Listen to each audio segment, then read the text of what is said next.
Our world is changing.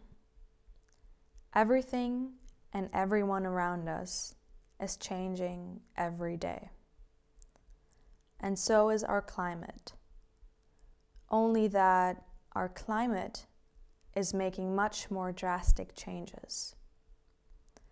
Climate change means that temperature and typical weather patterns are shifting.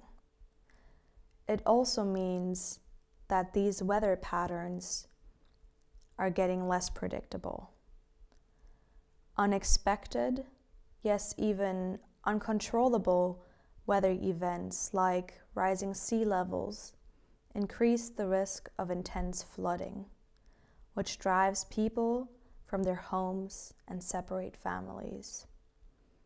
Hurricanes, wildfires, and droughts make it very difficult to maintain and grow crops in regions that rely on farming, threatening their food production. If I could guess, this is nothing new to you. We are all familiar with the pictures and the videos in the news of burning forests and destroyed villages. And if I could take another guess, I would say that most likely you haven't experienced one of these events yourself. I would like to take you on a journey in which I share insights and knowledge I was able to gain in the past months. Will you join me?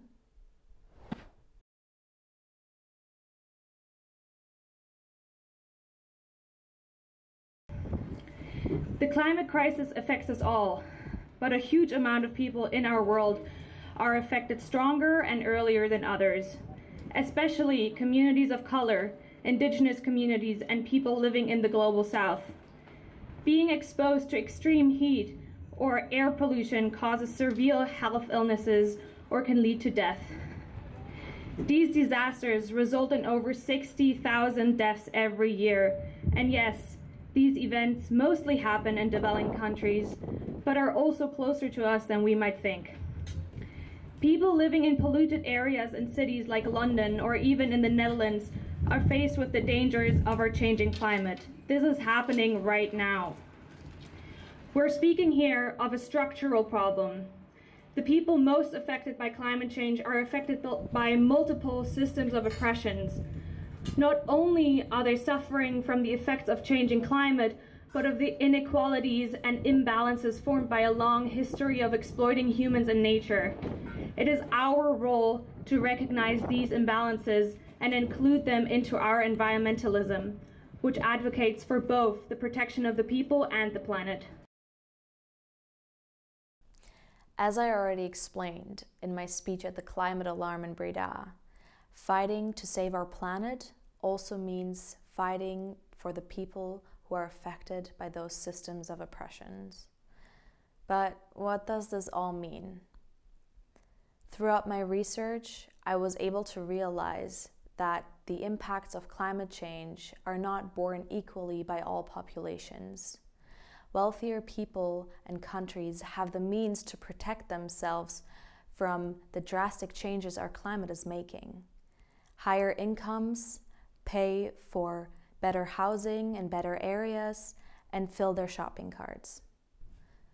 The most vulnerable people in our world are living in the poorest countries, but also are living in the most polluted areas of our world cities. Because of long-lasting problems and issues that we have in our societal system, people of color are the ones most affected by the effects of climate change. This incident can also be described as being intersectional, which means that multiple systems of oppressions are coming together. People of color are experiencing injustices based on racism and are being discriminated because they are the most to experience those climate crisis effects.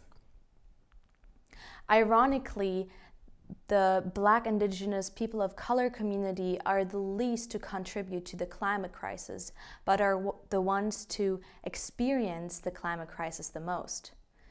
The people who are contributing to the climate crisis are not the ones who are experiencing its effects.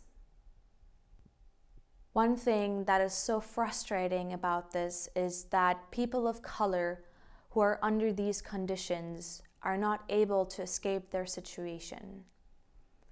As David Lammy is saying in his TED Talk about climate justice, global warming isn't your concern when you can't pay the heating bills, and you don't think about pollution when you're being stopped by the police.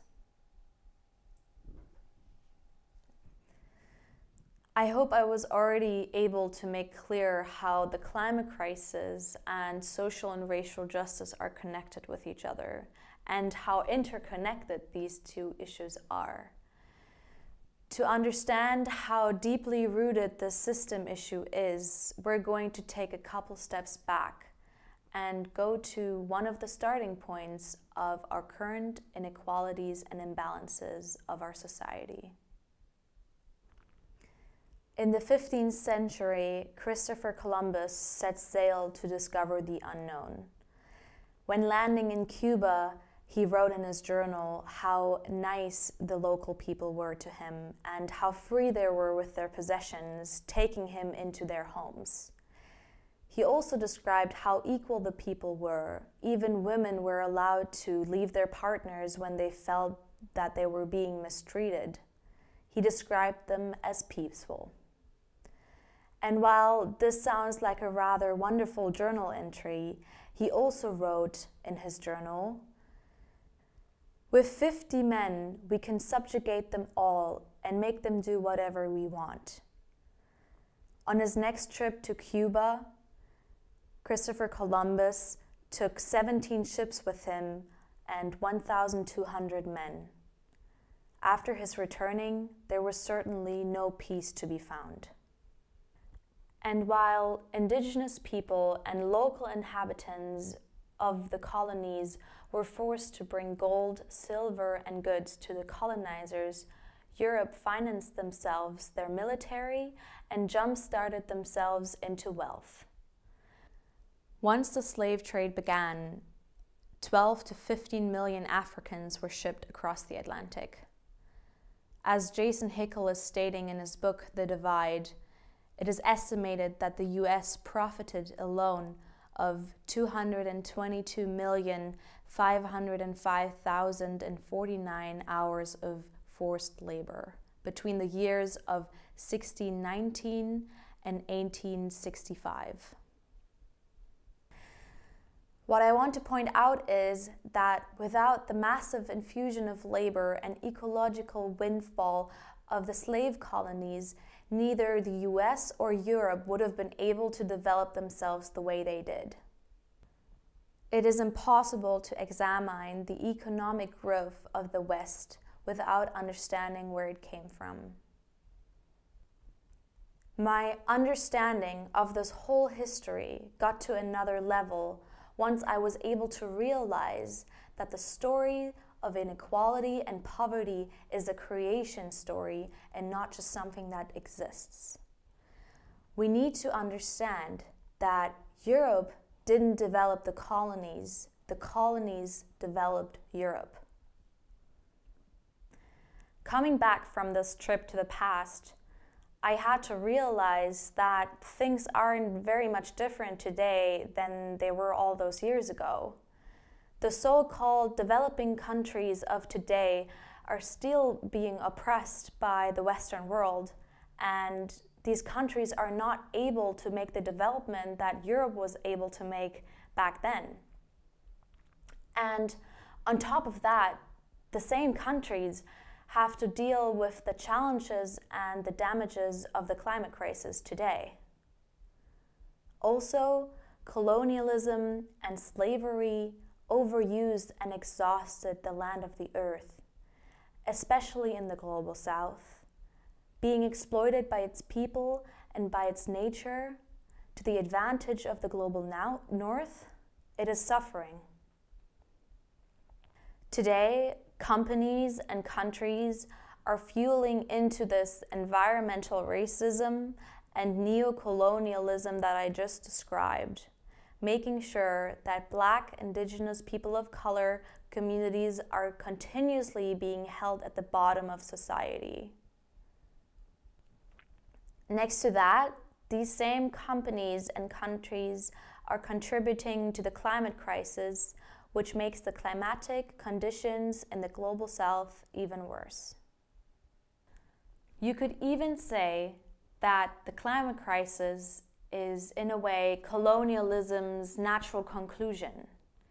And that is the reason why we need to include racial justice and the history of colonialism into our environmentalism. We need to protect our planet, but primarily care for the people who are living on it. We need to give BIPOC communities their voices back and listen to the people who are actually affected by the climate crisis and not to the ones who are causing it. I would like to challenge you to think along about your own involvement with this issue. Can you imagine a world in which justice is at the forefront? How would that look like?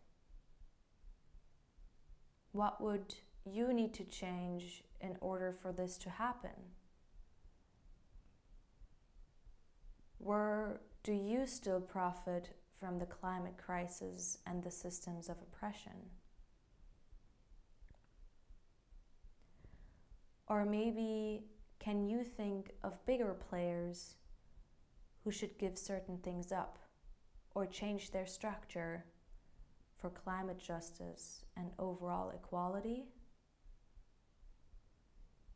What are skills or qualities of yours to help and fight for climate justice?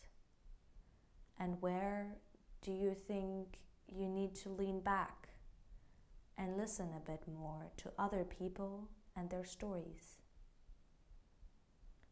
Where do we still need to educate ourselves on in order to grow and learn?